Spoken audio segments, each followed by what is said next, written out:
What is going on, ladies and gentlemen? It is I, Brandon, with RTS Mobile Gaming, bring you another fantastic Kingshot bathrobe video today.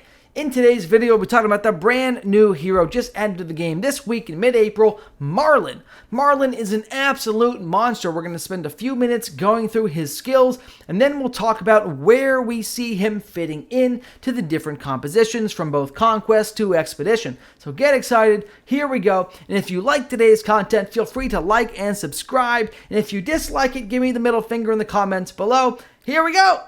Alright, first off, Marlin is a high damage output hero. His first skills that we'll talk about will be the Conquest skills. These are the skills when you're in the 5 versus 5 arena type setting, or previously in the game mode known as Suppression, now known as Conquest.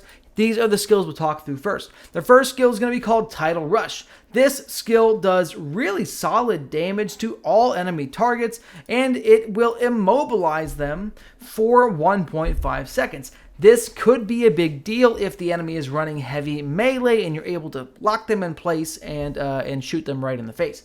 In addition to doing great area of effect damage to all of the enemy heroes in his area of effect, he has a skill called Fermented Blows. This skill allows him to do additional damage area of effect. Okay, so this means essentially every time he hits something, he does a massive amount of area of effect damage, which is really tremendous. These are going to lock together very nicely. And his third skill is a crowd control skill. At the base level, every 8 attacks that he does, he is going to stun the targets for 0.2 seconds. And if he's doing an AoE attack, he's going to stun multiple targets for 0.2 seconds. When this skill is maxed out, it will be triggering every 5 attacks for 0.5 seconds, which actually is going to be disgustingly powerful for the arena setting. This is the strongest crowd control skill in the game right now, and it is monstrous, especially considering it has AoE effect. So I'm really excited to see how this plays out on the battlefield. This is going to make him irreplaceable in your Conquest/Suppression, Invasion, Rebel Conquest, Arena battles, whatever you want to call it. He is going to be a must-have. Let's give a shout-out for Marlin, okay? On to his Expedition skills. These are the skills that he'll be using when he is leading a troop formation on the map, or maybe the host of a rally. His top skill, he'll be contributing to any rally that he joins as the supporting hero, and then if you're leading the rally, he'll be using the other skills on this list. The first skill here is going to be a damage output skill. This is going to give you an average of a 20% damage bonus, right? So a 40% chance to trigger a 50% bonus damage. That is going to average over 10 fights at about 20% damage increase. This is slightly less effective than, say, Chanko or Amadis, who give a 25% lethality bonus. This is just giving you a 20% damage bonus, so you have to really make the decision. But this is great because it will give you a third hero that can be placed as a supporting hero in a rally, allowing you to join more rallies and contribute with a valuable hero skill. His other skills are also... Uh-oh, I don't know what just happened. Something just happened. I lost my whole day. Kick me out. Back to the skills. See, the game doesn't even want me to have Marlin. It's a secret. Okay, his next skill is called Rumhead. Rumhead is another really interesting skill. This is a debuff skill that is going to lower the damage that the enemies deal. This is going to pair very interestingly with Howard, who also reduces enemy damage output, but he's a purple infantry hero. However, Marlin is going to be able to debuff the enemy here and reduce 20% chance to reduce their damage output by 50%. When you average this over 10 rounds, this is going to be about a 20% enemy damage reduction, which is in line with what you get from Howard. Okay? I just want to show you that skill while we're here. Howard reduces enemy damage output just overall by 20%. So that's really interesting. I would love to see what it looks like if you were to combine these two heroes as a rally lead.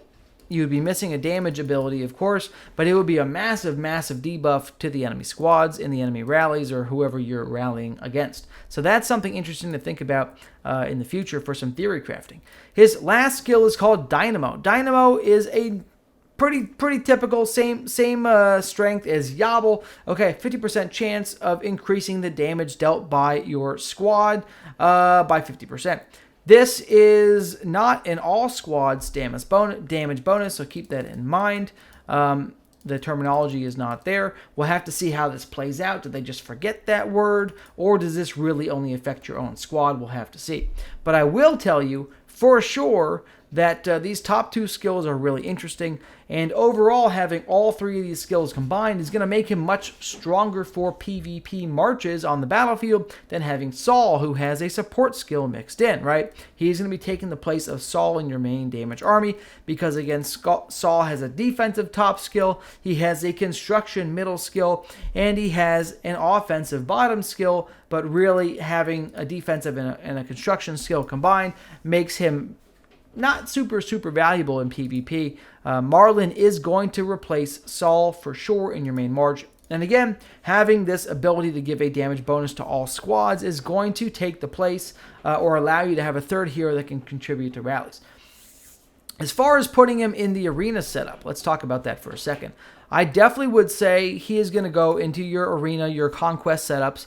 I would definitely put him in the back row, so that way you can maximize his output, you can maximize area of effect, and maximize his stuns without him dying.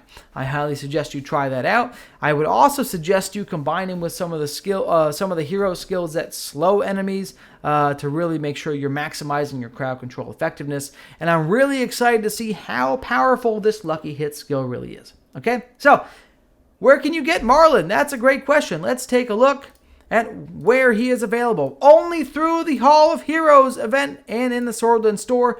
Ladies and gentlemen, he is going to be available for 2,500 Swordland shards. So if you have not spent your Swordland shards, like me, I have not spent any on Season 1 heroes or any of these items, definitely hold on to them. That way you can pick up these shards once a week, up to 3 shards. This is going to be how you acquire him the first time. It will unlock to some of the packs that allow you to buy 10, 15 of his shards and boost his star rating up a little bit.